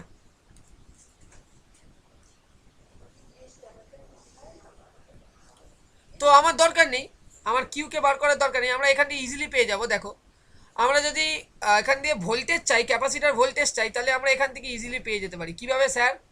দেখো কিভাবে পাবো, ইজিলি পাবো কিভাবে, কিউ বাই সি লেখো ইজিক্যাল টু ভি লেখো। এবার তুমি কি করো, তুমি ডেরিভেটিভ করে দাও উইথ রেসপেক্ট টু ভি, তাহলে কি হবে, 1/c constant dq by dt equal to হবে dv বাই dt। আচ্ছা dq বাই dt মানে হচ্ছে ক্যাপাসিটার কারেন্ট, তার মানে এটা বলতে পারি ic is equal to c into dv dt। এটা কিন্তু খুব ইম্পর্টেন্ট পয়েন্ট। আর ক্যাপাসিটার ভোল্টেজ যদি বার করি তাহলে সেটা হয়ে যাবে ভিসি, এটা VC 1/c integration of IC dt. Okay, এটা ধরো minus infinite to plus infinite. এটা হচ্ছে ক্যাপাসিটার ভোল্টেজ বার করার ফর্মুলা, মাইন্ড ইট, লিখে রাখো। ক্যাপাসিটারের ইউনিট কি হয়, ক্যাপাসিটারের ইউনিট হয় হচ্ছে ফ্যারাডে।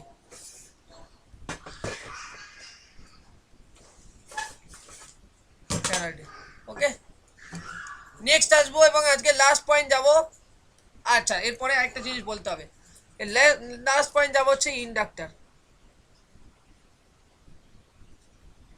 ইন্ডাক্টর কি স্যার, ইন্ডাক্টর কি করে, ইন্ডাক্টরও একটা প্যাসিভ এলিমেন্ট, ঠিক আছে। ইন্ডাক্টর করে কি, it oppose the rate of change of current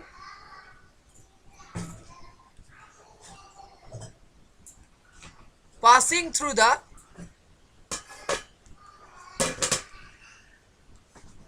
conducting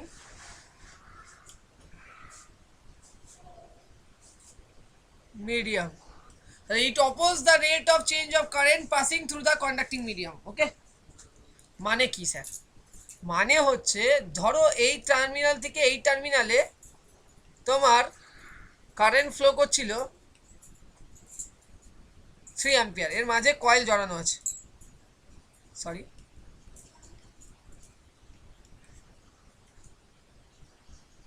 coil জড়ানো আছে এবং কারেন্ট ফ্লো করছিল 3 অ্যাম্পিয়ার।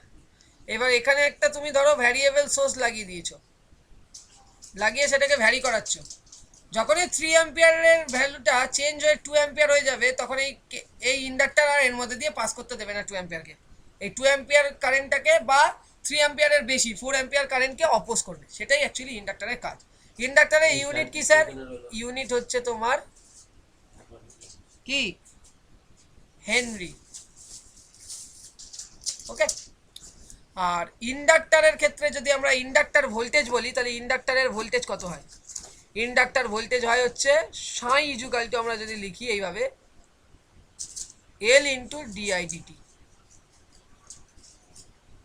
ঠিক আছে, এল ইন্টু ডিআইডিটি। ওখান দিয়ে কারেন্টও বার করতে পারবে, তাহলে ইন্ডাক্টর কারেন্ট হয়ে যাবে 1/L integration of Sai DT. ঠিক আছে, minus infinite to plus infinite, এটা হলো ব্যাপার। এবার আসছি আমাদের লাস্ট অ্যান্ড ফাইনাল টপিক আজকের, সেটা হচ্ছে তোমার লিনিয়ার আর নন লিনিয়ার সার্কিট কাকে বলবো।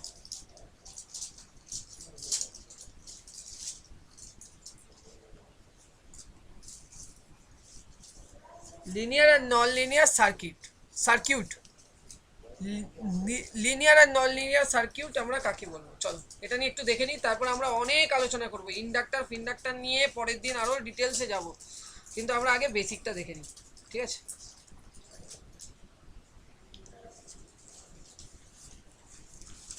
লিনিয়ার সার্কিট বলতে তোমরা যেটা বোঝো, যদি একটা কোনো সার্কিটের VI characteristics curve straight line হয় এবং সেটা যদি পাসিং থ্রু দ্য অরিজিন হয় at all time, then only we call this circuit as a linear circuit. তাহলে কি দাদা বা কি স্যার কি বলতে চাইছেন? এটাই বলতে চাইছি যে if VI characteristics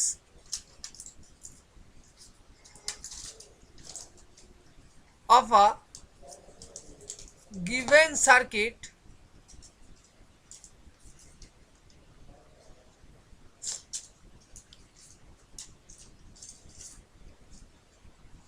represent a straight line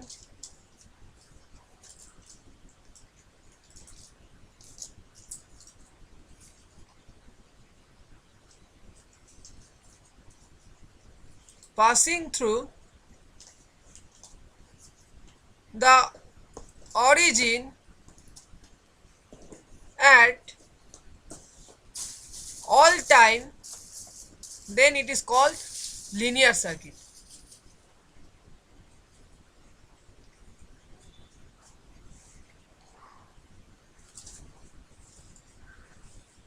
কেমন স্যার দেখান? দেখো, যদি যদি আমরা দেখি যে আই ভার্সেস ভি কার্ভ আঁকছি কোনো একটা পার্টিকুলার কন্ডাক্টারে, এবং তার ভিআই ক্যারেক্টারিস্টিক্সটা অলওয়েজ এরকম যাচ্ছে, এদিকেও চলছে এদিকেও চলছে, এবং স্লোপটা যে কোনো পজিশনে কনস্ট্যান্ট, স্লোপের ভ্যালু যে কোনো পজিশনে কনস্ট্যান্ট, স্লোপ কনস্ট্যান্ট, স্লোপ কি হতে হবে sir?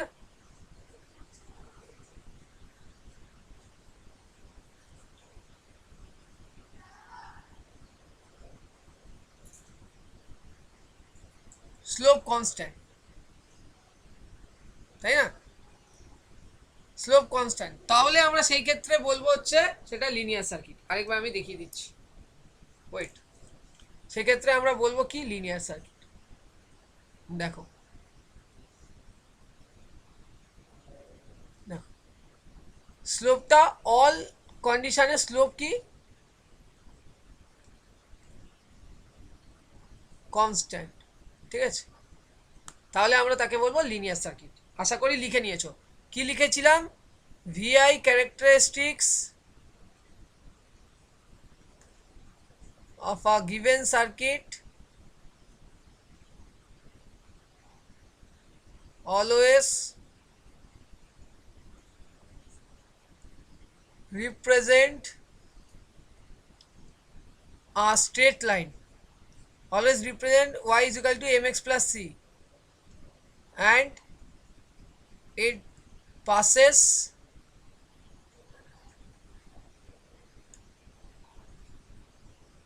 through the origin all the time, then called as এটা লিনিয়ার সার্কিট, যার স্লোপটা অলওয়েজ কনস্ট্যান্ট হয়, ঠিক আছে।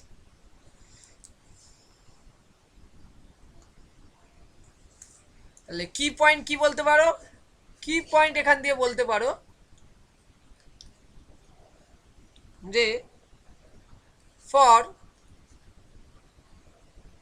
linear for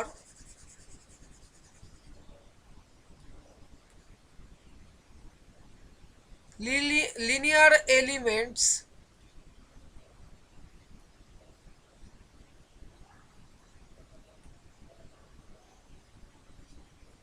slope of its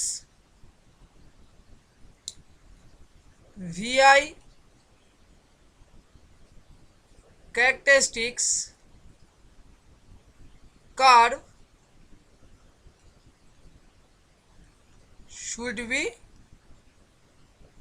constant। কেমন কেমন যদি আমরা ইন্ডাক্টরের ক্ষেত্রেও নিই, তাহলেও আমরা তাই দেখতে পারবো। কেন স্যার? ইন্ডাক্টরের ক্ষেত্রে আমরা যে অ্যানালিসিস করব সেখানে এটা হবে সাই, মানে ফ্লাক্স বোঝাতে পারি, এটা হবে আই। সেই ক্ষেত্রেও আমরা দেখব যে স্লোপটা আমাদের কনস্ট্যান্ট পাচ্ছি। কি করে স্যার? এখানে এল মানেই হচ্ছে সাই বাই আই, ঠিক আছে? Because psi is directly proportional to the I, because d psi by dt মানেই হচ্ছে এল ইন্টু ডিআই ডিটি। তো এখান থেকে আমরা বুঝতে পারছি ভিএল মানে হচ্ছে rate of change of flux with respect to time is call the voltage, মানে ইএমএফ, এল ইন্টু ডিআইডিটি, ঠিক আছে? আবার যদি আমরা ক্যাপাসিটারের জন্য দেখি সেখানেও সেম। কি করে স্যার? এইটা হবে ডিভিডিটি আর এটা হবে আই। ডেফিনেটলি যে স্লোপটা পাবো, সেই স্লোপটাও 1/c = চলে আসবে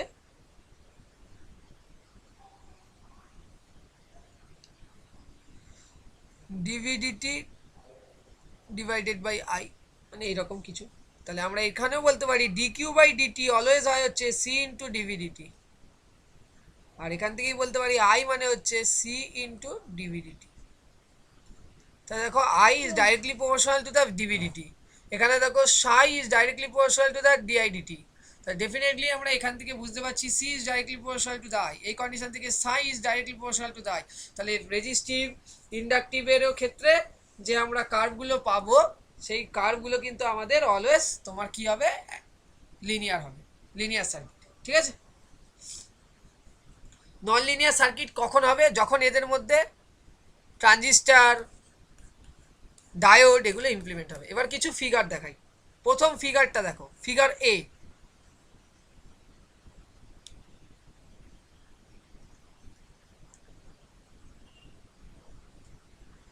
ফিগার এ, যদি আমরা ফিগার এ দেখি তাহলে এটা অল টাইম অরিজিন থেকে পাস করছে ডেফিনেটলি। তাহলে ফিগার এ আমাদের কাছে অ্যান্সার আসবে লিনিয়ার।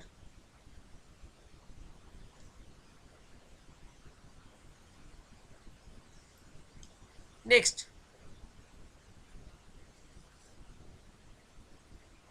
Figure B.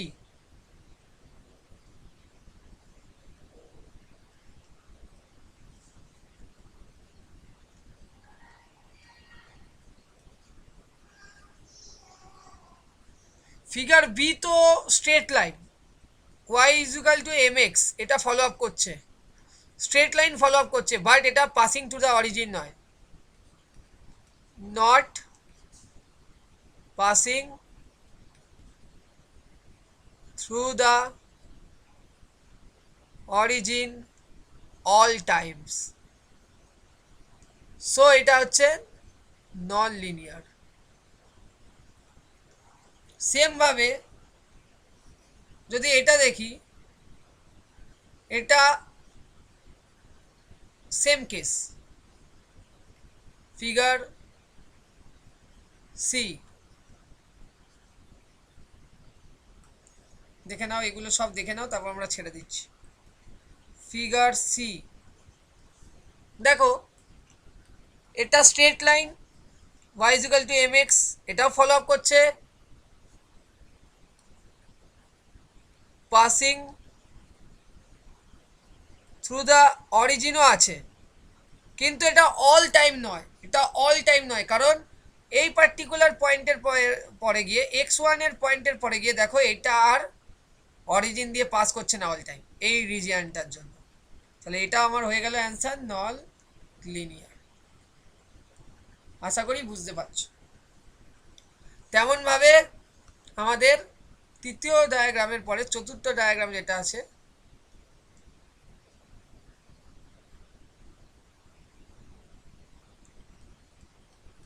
এটাও কিন্তু আমাদের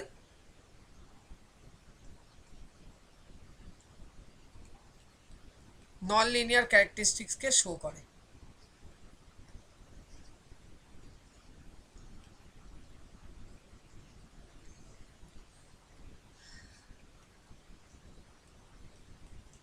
এটাও কিন্তু আমাদের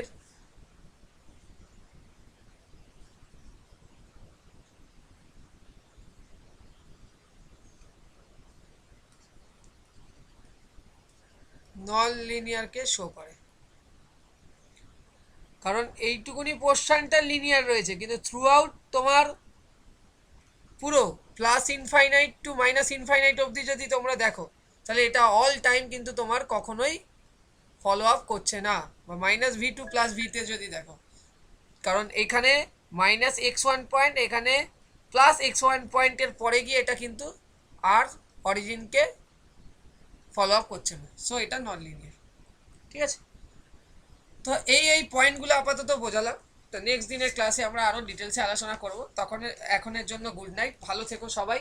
ঠিক আছে, এবং প্রপারলি আমার ভিডিওটা বারবার করে দেখো, এবং ডেফিনেটলি যদি তোমাদের মনে হয় যে হ্যাঁ ইজি টু লার্নিংয়ের পক্ষ থেকে তোমরা যথেষ্ট বেনিফিট পাবে, এবং অল ল্যাঙ্গুয়েজ বেঙ্গলিতে হচ্ছে, যেহেতু যারা ওয়েস্ট বেঙ্গলের স্টুডেন্ট তাদের অনেক বেশি বেনিফিট হবে যে বেঙ্গলি ল্যাঙ্গুয়েজে হচ্ছে, নিজের মাতৃভাষায় শেখা হচ্ছে, তো ক্যাচ আপ পাওয়ারটা অনেক বেটার। যারা একটুখানি অন্যান্য ল্যাঙ্গুয়েজে কমফোর্টেবল নয় তারা ডেফিনেটলি জয়েন করতে পারো। জয়েন করার জন্য আমাদের হোয়াটসঅ্যাপ গ্রুপে জয়েন করো, অ্যান্ড অ্যাজ ওয়েল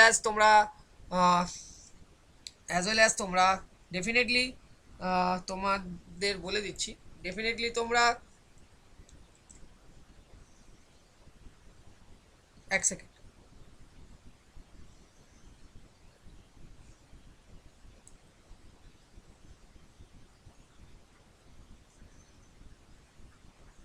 ডেফিনেটলি তোমরা 8584864783 এই নাম্বার অর 9875445424 যোগাযোগ করো। খুবই মিনিমাম কস্টিংয়ে পুরো ক্লাস প্রোভাইড করা হচ্ছে, অনেক সংখ্যক ক্লাস প্রোভাইড করা হচ্ছে, তার সাথে mock question paper,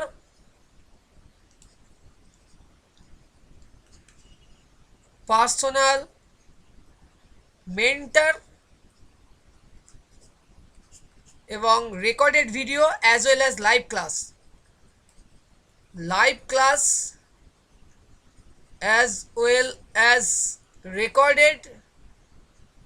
recorded video পেয়ে যাচ্ছ, এবং নন টেক প্লাস টেক দুটোই কভার আপ হচ্ছে with lots of question. So definitely hurry up, seat খুব লিমিটেড, আমরা খুব লিমিটেড নাম্বার অফ সিটদেরকে নিয়ে আমরা কিন্তু পড়াই।